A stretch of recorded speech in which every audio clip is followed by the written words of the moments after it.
दो बकरियों की कहानी। नदी किनारे एक छोटा सा गांव था। गांव में रहने वाले लोगों ने नदी पार करने के लिए उस पर एक पुल बनाया हुआ था।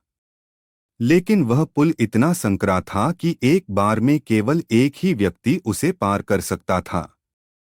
एक दिन की बात है। एक बकरी नदी पर बने उस पुल को पार कर रही थी। पुल पर चलते चलते उसने देखा कि एक दूसरी बकरी उसी पुल पर विपरीत दिशा से आ रही है।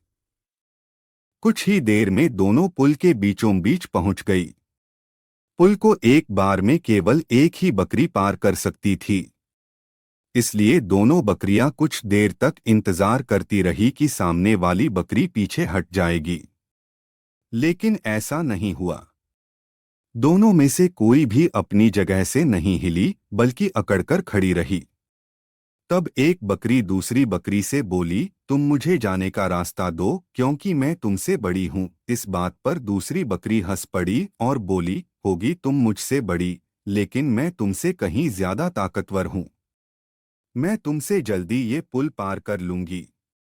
इसलिए तुम मुझे रास्ता दो। पहली बकरी बोली, मैं तुमसे बड़ी भी हूँ और ताकतवर भी, इसलिए हट जाओ। कुछ देर तक दोनों में इस बात पर बहस होती रही कि दोनों में कौन ज्यादा ताकतवर है।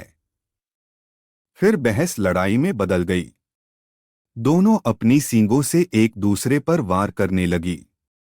धीरे धीरे उनकी लड़ाई बहुत बढ़ गई।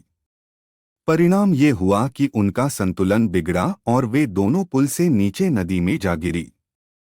नीचे नदी की तेज धार उनको बहा ले गई और अंततः दोनों मर गई। कुछ देर बाद दो और बकरियां विपरीत दिशा से उस पुल पर चलते हुए आई और बहस करने लगी कि कौन पीछे हटेगी और कौन दूसरे को रास्ता देगी। इस बार एक बकरी ने समझदारी से काम लिया और कुछ देर सोचकर दूसरी बकरी से बोली, ये पुल बहुत संकरा है। इसे एक बार में कोई एक ही पार कर सकता है। यदि हमने लड़ने की मूर्खता की तो नदी में गिरकर अपनी जान गंवा देंगी। इसलिए ऐसा करते हैं कि मैं पुल पर लेट जाती हूँ, तुम मुझे लांघकर दूसरी ओर चले जाना। दूसरी बकरी को भी ये बात समझदारी भरी लगी। उसने पहली बकरी की बात मान ली। पहली बकरी पुल पर लेट गई और दूसरी बकरी उसे लांघकर दूसरी ओर चली गई। इस तरह दोनों ने पुल पार कर लिया। सीख: गुस्सा और अहंकार बर्बादी की ओर ले जाता है। वहीं समझदारी से काम लेने पर हर समस्या का समाधान निकल आता है।